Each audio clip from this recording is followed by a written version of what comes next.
آزاد کشمیر میں انتخابات، غیر حتمی اور غیر سرکاری نتائج کی آمد کا سلسلہ جاری۔ میرپور ڈویژن کے 13 میں سے 7 حلقوں کے غیر حتمی اور غیر سرکاری مکمل نتائج سما کو موصول۔ نون لیگ نے 4 اور پیپلز پارٹی نے 3 نشستوں پر میدان مار لیا۔ حلقہ L1 سے مسلم لیگ نون کے اظہر صادق، L4 سے مسلم لیگ نون کے چودھری رخسار، L7 سے مسلم لیگ نون کے چودھری طارق فاروق کامیاب، L9 سے مسلم لیگ نون کے عمیر نعیم نے میدان مار لیا۔ حلقہ L2 سے پیپلز پارٹی کے قاسم مجید اور L3 سے پیپلز پارٹی کے یاسر سلطان نے کامیابی سمیٹی۔ L10 سے پیپلز پارٹی کے چودھری یاسین نے فتح حاصل کی۔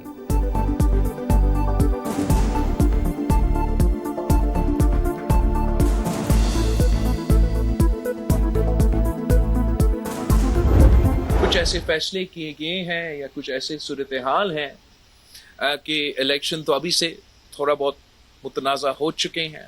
اگر یہ الیکشن متنازع ہوا تو جو بھی حکومت، چاہے وہ پیپلز پارٹی کا حکومت ہو یا مسلم لیگ کا یا جو بھی، وہ اس حکومت کو پھر اتھارٹی نہیں ہوگا، ان کا ریٹ ویسے نہیں ہوگا کہ وہ ان اہم ایشوز کو ایڈریس کر سکیں۔ بلاول بھٹو نے آزاد کشمیر کے الیکشن متنازع قرار دے دیے۔ کہا الیکشن کا عمل شفاف ہونا انتہائی ضروری، متنازع مینڈیٹ ہوا تو مسائل حل کرنا مشکل ہو جائے گا۔ چاہتے ہیں کہ آنے والی اسمبلی اہم ترین فیصلے کرے۔ مہاجرین کی نشستوں کا مسئلہ جس طرح حل ہونا چاہیے تھا نہیں ہو سکا۔ آزاد کشمیر کے عوام کو اتنے ہی حقوق ملنے چاہیے جتنے پاکستانی عوام کو حاصل ہیں۔ چیئرمین PP کا نون لیگ پر کارکن کے قتل کا الزام۔ کہا 2 روز قبل بھی عمیر نعیم کی فائرنگ کرنے کی ویڈیو منظر عام پر آئی۔ متعلقہ حکام واقعے کا نوٹس لیتے تو آج ایک انسانی زندگی کو قیمت ادا نہ کرنا پڑتی۔ میرا خیال ہے کہ وہ 10 اگست تک اس کو نہیں مانیں گے اور شاید ان کو سیاسی طور پہ یہ بات سوٹ کرے، لیکن انہیں یہ معلوم ہے کہ الیکشن جو ہے وہ فیئر ہوا ہے اور اس کو وہ تسلیم کریں۔ بلاول بھٹو زرداری صاحب کو ان کے کان میں کسی نے کہہ دیا کہ جی رانا ثناء اللہ کہتا ہے کہ جی 11 سیٹیں میری جیب میں ہیں، یہ لفظ جو ہے آئیے کا میں کہہ نہیں سکتا، میرے منہ سے کبھی ادا ہی نہیں ہوا۔ بلاول بھٹو کو معلوم ہے کہ آزاد کشمیر کا الیکشن صاف شفاف ہوا مگر 10 اگست تک نتائج کو نہیں مانیں گے۔ رانا ثناء اللہ کی programme Red Line with Talat میں گفتگو۔ 8 سیٹوں پر کامیابی کی امید لگا لی۔ کہا 11 سیٹیں ہماری جیب میں ہیں، کبھی ایسا نہیں کہا۔ آزاد کشمیر میں سادہ اکثریت حاصل کر لیں گے، اپنے ساتھ کسی اور جماعت کو ملانا پڑا تو ملائیں گے۔ الیکشن میں جاں بحق کارکن کس پارٹی کا ہے ابھی کنفرم نہیں، مظاہرین نے مظفر آباد کا رخ کیا تو روکیں گے۔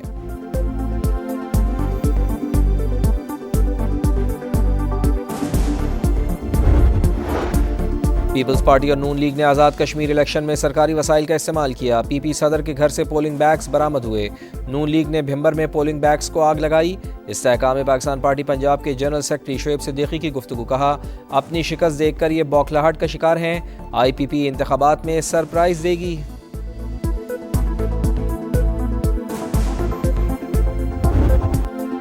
کشمیریوں کا جمہوری عمل پر زبردست اعتماد۔ پولنگ کے دوران میرپور ڈویژن میں دن بھر گہما گہمی، پولنگ اسٹیشنز پر لائنیں لگی رہیں۔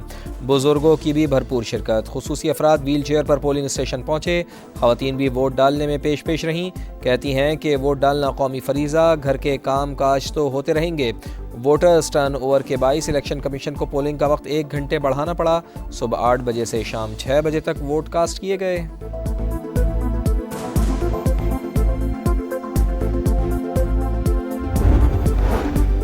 اچھے ماحول میں الیکشن ہوئے، عوام نے بڑھ چڑھ کر انتخابات میں حصہ لیا، پروپیگنڈا اور منفی قوتوں کو مسترد کر دیا۔ Chief election commissioner Azad Kashmir Ghulam Mustafa کی سما سے خصوصی گفتگو۔ کہا سندھ اور پنجاب سے لوگوں کے آنے کی شکایات کی تحقیقات کیں تو درست ثابت ہوئیں، شکایات درست ہوں تو کارروائی کرتے ہیں۔ IG آزاد کشمیر کہتے ہیں پولنگ کے دوران کوئی بڑا ناخوشگوار واقعہ پیش نہیں آیا، چھوٹے موٹے واقعات سیاسی عمل کا حصہ ہیں۔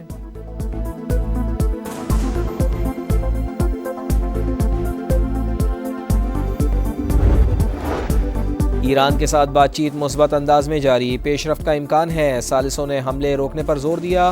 امریکی صدر ڈونلڈ ٹرمپ کا دعویٰ۔ کہا تہران کے پاس مذاکرات کے لیے وقت بہت کم ہے، ڈیل یا تو جلد ہوگی یا پھر نہیں ہوگی۔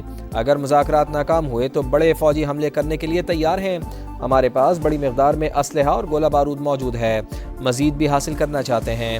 جہازوں کو پہنچنے والے نقصانات کی تلافی کے لیے ایران کا منجمد فنڈ استعمال کریں گے۔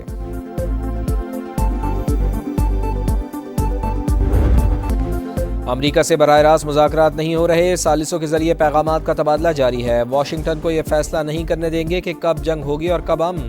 ایران کا دو ٹوک اعلان، اسماعیل بقائی کہتے ہیں ایران پر حملے کے بعد امریکہ خود مشکلات میں پھنس چکا، توانائی کی قیمتیں بڑھتی ہیں تو امریکہ مذاکرات کی بات کرنے لگتا ہے۔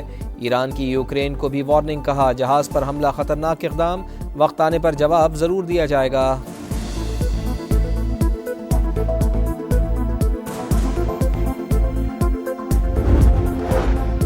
ایران سے جنگ میں 18 فوجی ہلاک اور 624 زخمی ہوئے، امریکہ نے اعتراف کر لیا۔ پینٹاگون نے نقصانات کی تفصیلات جاری کر دیں۔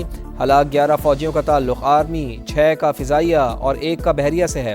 پاسداران انقلاب کا آپریشن نصر 2 میں تمام امریکی اڈوں کو شدید نقصان پہنچانے کا دعویٰ۔ ترجمان کے مطابق حملوں سے امریکی افواج کی نگرانی اور دفاعی صلاحیت شدید متاثر ہوئی ہے۔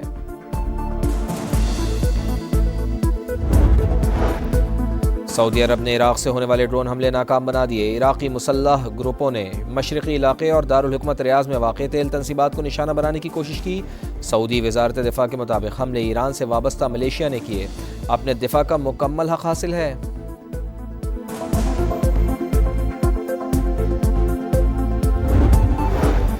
پاکستان کی سعودی عرب پر ڈرون حملوں کی شدید مذمت، برادر مملکت کے ساتھ مکمل اظہار یکجہتی، اشتعال انگیز اقدامات خطے میں امن و استحکام کے لیے سنگین خطرہ قرار دے دیے۔ سعودی عرب کی خود مختاری، علاقائی سالمیت اور امن و خوشحالی کے لیے غیر متزلزل حمایت کا اعادہ، خطے میں پائیدار امن، سلامتی اور استحکام کے لیے ہر ممکن اقدامات کا اعلان۔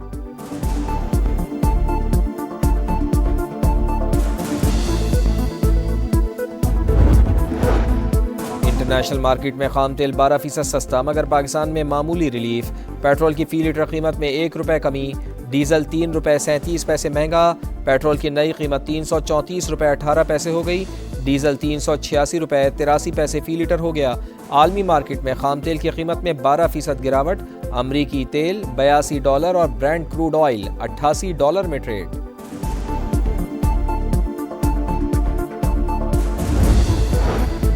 وزیر اعظم میاں شہباز شریف سے چینی سفیر کی ملاقات، مشرق وسطی افغانستان اور جنوبی ایشیا سمیت خطے کی مجموعی صورتحال پر تبادلہ خیال۔ پاکستان اور چین کے درمیان ہمہ جہت اسٹریٹجک تعاون پر مبنی شراکت داری کے عزم کا اعادہ۔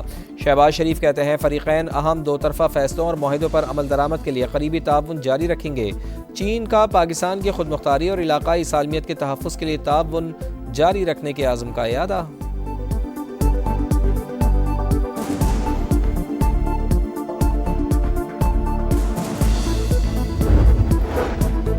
امریکی کانگریس کے وفد کی GHQ میں فیلڈ مارشل عاصم منیر سے ملاقات، باہمی دلچسپی کے امور پر تبادلہ خیال، علاقائی سلامتی، دفاعی اور اقتصادی تعاون کے فروغ پر بات چیت۔ فیلڈ مارشل نے پاکستان کی وسیع اقتصادی صلاحیت کو اجاگر کیا، کہا ڈھانچہ جاتی اصلاحات کا مقصد کاروبار دوست ماحول اور سرمایہ کاری کو فروغ دینا ہے۔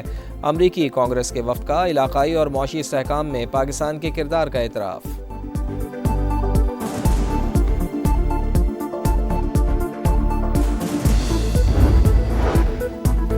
پاکستان اور کویت کے تعلقات کو مزید مضبوط بنانے کی جانب اہم پیش رفت۔ کویتی وزیر خارجہ آج اسلام آباد پہنچیں گے، دونوں ممالک کے درمیان وفود کی سطح پر مذاکرات ہوں گے، دو طرفہ تعلقات، علاقائی اور عالمی امور پر تبادلہ خیال کیا جائے گا۔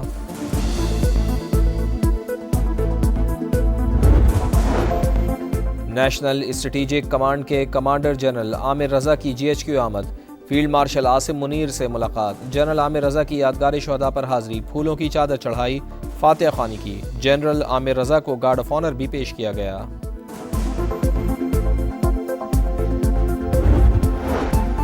دہشت گرد تنظیم نے جھوٹے وعدے، مالی لالچ دے کر بھرتی کیا، دشت منتقل کر کے ذہن سازی کی، سڑگڑھ کیمپ میں تربیت دی۔ فتنہ الہندوستان کے گرفتار دہشت گرد حبیب اللہ کا اعتراف، کہا صرف 25,000 کے عوض بلوچ بھائیوں کے خون سے ہاتھ رنگے، اسلحہ، گولہ بارود، خوراک، ادویات دہشت گرد گروہوں تک پہنچتا رہا۔ وفاقی وزیر مواصلات عبدالعلیم خان کا اسکردو گلگت روڈ پر سیلاب سے متاثرہ پل کا دورہ، سڑک کی جلد از جلد بحالی کی ہدایت، بحالی کے کاموں میں مصروف FWO اور NHA کے فیلڈ اسٹاف کی تعریف، کہا عوام کی مشکلات میں کمی کے لیے فوری اقدامات کیے جائیں، گلگت اسکردو روڈ کی بحالی کا عمل جلد مکمل ہوگا۔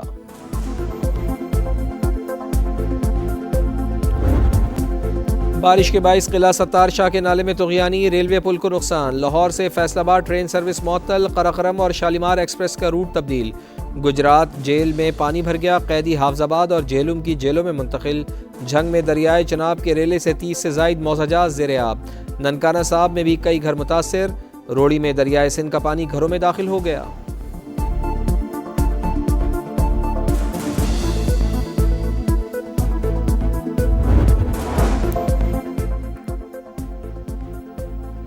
کراچی کے علاقے اورنگی ٹاؤن میں پولیس مقابلہ، فائرنگ کے تبادلے میں 2 ملزمان مارے گئے، پولیس اہلکار شہید۔ لاڑکانہ اور خیرپور میں افسوسناک واقعہ، 7 بچے ڈوب کر جاں بحق۔ خیرپور کے علاقے پیر جو گوٹ کے قریب 4 بہن بھائی کھیلتے ہوئے نہر میں ڈوب گئے، اہل خانہ غم سے نڈھال۔ لاڑکانہ میں 3 بچیاں تالاب میں نہاتے ہوئے ڈوب گئیں۔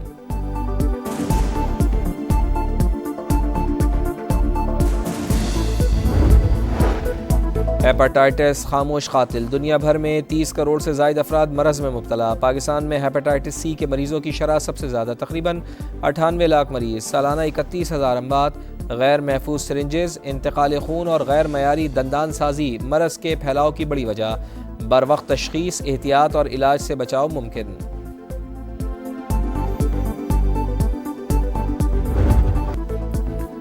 اور پاک ویسٹ انڈیز پہلا ٹیسٹ تیسرے روز کا کھیل ختم۔ دوسری اننگز میں ویسٹ انڈیز نے 60 وکٹوں پر 126 رنز بنا لیے، ویسٹ انڈیز کو 155 رنز کی برتری حاصل۔ قومی ٹیم پہلی اننگز میں 282 رنز بنا کر آؤٹ ہوئی۔